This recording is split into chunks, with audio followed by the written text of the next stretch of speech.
Alors bon, je vais essayer de faire le point sur une pathologie que vous connaissez à mon avis tous assez bien, c'est les ruptures du tendon d'Achille.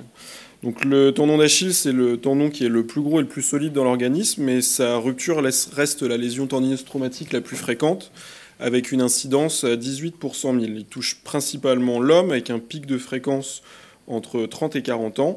La rupture se fait le plus souvent lors d'une activité sportive, de loisir ou de compétition, avec un mécanisme de contraction violente du triceps au cours d'un démarrage ou d'une impulsion, ou d'une dorsiflexion brutale qui surprend le patient. Les facteurs de risque de rupture sont bien connus, mais présents seulement dans un tiers des cas, avec l'existence d'une tendinopathie préexistante, d'une polyarthrite ou d'une prise médicamenteuse comme les furoquinolones ou les corticoïdes. Donc on distingue les ruptures du tendon d'Achille en fonction de leur topographie et également de leur cadre anatomopathologique, avec des ruptures tendineuses qui vont être franches ou à type de dilacération d'un côté, et d'un autre côté les avulsions qui peuvent être tendineuses pures ou des formes d'arrachement du sommet de la grande tuberosité calcanéenne. Et en fonction de ces types de lésions, on va avoir un potentiel de rétraction qui va être différent, et donc un potentiel de cicatrisation qui va être plus ou moins bon. Donc le diagnostic, il est essentiellement clinique, il est normalement simple, avec l'association d'une douleur brutale face postérieure de jambe, associée à une perte du pas postérieur et de l'équin physiologique, une disparition des reliefs osseux, une augmentation de la flexion dorsale, et une manœuvre de Thompson qui est pathognomonique de la rupture. Mais voilà, en fait, dans un certain nombre de cas, l'impotence fonctionnelle va être variable, et on peut avoir également une conservation d'un certain degré de flexion plantaire par action du jambier postérieur et du fléchisseur des orteils, d'où un retard diagnostique qui est finalement assez fréquent, avec dans une série de la Sofcote parue en 89, 15% de non-diagnostic à 3 semaines, ce qui va gréver quand même le résultat du traitement. Donc l'imagerie, elle n'est pas indispensable, mais elle peut être utile afin de bien préciser le type lésionnel, la topographie, et on va s'orienter plutôt vers l'échographie, car elle a l'avantage d'être facilement accessible, d'être dynamique et comparative, et de bien étudier la réductibilité en équin. Donc on va essayer de faire le point sur les différents types de traitements. Donc tout d'abord le traitement orthopédique. Il y a une multitude de protocoles qui ont déjà été décrits. Alors le socle commun de ces protocoles, c'est une immobilisation initiale qui va se faire en équin pour une durée maximale de 6 semaines, afin d'éviter ou en tout cas de limiter la raideur articulaire. Le retour en position neutre va se faire de façon progressive, sur au minimum 10 semaines au total, par des plâtres successifs afin de limiter le risque d'allongement tendineux. La reprise de la marche va se faire également de façon progressive par des semelles successives de taille décroissante. La rééducation articulaire, le renforcement musculaire sont également progressifs. En fait, ce qu'il faut retenir de tout ça, c'est que le traitement orthopédique peut être indiqué, mais que la récupération fonctionnelle est tout de même souvent longue, et ça, il faut en avertir les patients avant d'opter pour ce traitement-là. Il n'en est pas moins que les résultats sont plutôt bons. L'efficacité a été démontrée, surtout si le traitement orthopédique est mis en place de façon précoce, idéalement avant le 8e jour, ou alors lorsqu'il s'agit d'une rupture haute atteignant la jonction myotendineuse, car celle-ci est peu accessible à une réparation chirurgicale solide, en particulier quand il s'agit de lésions à type de dilacération. Mais voilà, c'est aussi le traitement, même si c'est le moins risqué, qui présente le taux de rupture itérative le plus élevé, pouvant atteindre plus de 10%, et encore une fois au prix d'une récupération assez longue.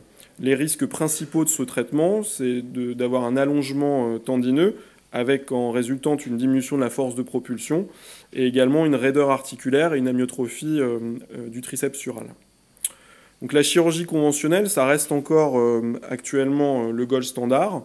C'est une chirurgie qui va se faire à ciel ouvert. Alors par suture directe, il y a plein de techniques en fonction du type de point, allant des points de simple, points de Kessler, ou alors des lassages selon Robert Judet. En première intention, normalement, le renfort tendineux n'est pas indiqué, car ça va augmenter l'épaisseur de la réparation et augmenter la longueur des incisions. Dans les suites de l'intervention, le patient sera immobilisé par une botte plâtrée ou une botte de marche si vous lui faites confiance, pour une durée de 6 semaines. Donc la chirurgie conventionnelle, à ciel ouvert, c'est ce qui va donner a priori le taux de rupture itérative le plus faible, entre 2 et 5% dans la littérature. Ça permet d'avoir une vision directe de la qualité de la suture et d'adapter une tension adéquate. Il y a également très peu de risques d'allongement secondaire. Donc c'est peut-être le traitement qui donne le moins de re-rupture, mais c'est également le traitement qui est grévé du plus fort taux de complications.